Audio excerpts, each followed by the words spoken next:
let's talk a little bit about the Fed. You've expressed concern. Am I correct in saying that you think Jay Powell is a good pick to run the Fed? Yeah. But you're concerned about some of the other choices that the president has made or might make about the Federal Reserve Board? Yeah. I mean, if you looked at, I would have said there was no good reason not to keep Janet Yellen, but Jay Powell appears to be a reasonable guy, appears to be no significant policy error between him and the Yellen regime, which is fine.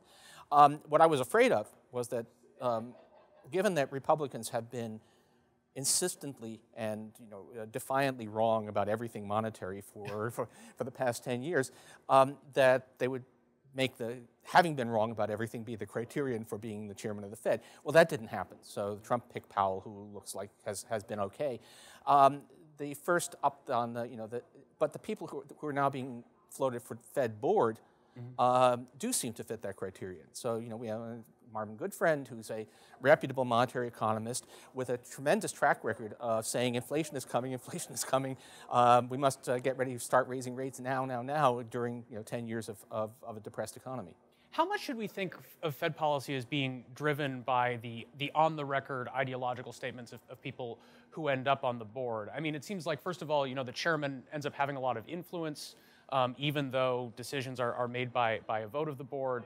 And then also, it feels like there's a lot of reaction to political and economic events. Once you get on the board, it becomes a lot costlier to be wrong about monetary policy than when you're someone just observing the board. That has historically been the case. It has historically been the case that the staff ends up, the staff plus the chairman ends up setting monetary policy, and that members of the board rarely will balk the will of the chairman on if it agrees with what the staff is saying. You can see that in both directions, by the way. Ben Bernanke was a much more aggressive monetary dove before he went to the Fed than he was afterwards. During the crisis, we kept on saying, if only Ben Bernanke would listen to Ben Bernanke. But once you get at the Fed, there's an environment, there's an acculturation.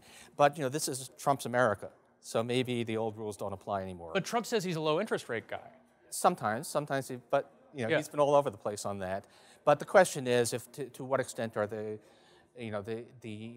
Paul Ryan is an Ayn Rand monetary theorist who thinks that Atlas Shrugged contains the rules for monetary policy. So how much is we don't know what's going to happen.